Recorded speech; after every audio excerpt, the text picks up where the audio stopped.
caravan of cars slogged through north and southbound lanes of Highway 85, slowly creeping through 2 to 3 feet of water under the De Anza Boulevard overpass.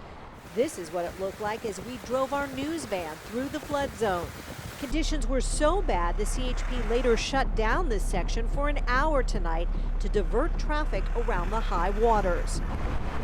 In downtown San Jose, drivers faced different challenges. It was a little rough, a little hydroplaning here or there. With thousands of college football fans in town for the national championship game Monday, many were disappointed sunny California delivered rain, strong winds, and cold temperatures.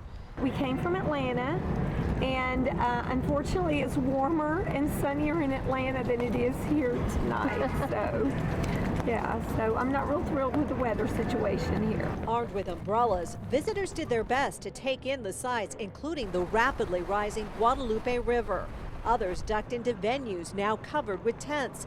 But many were disappointed when 3 performances scheduled for tonight, including Ellie Goulding, were canceled because of high winds and standing water at Discovery Meadow.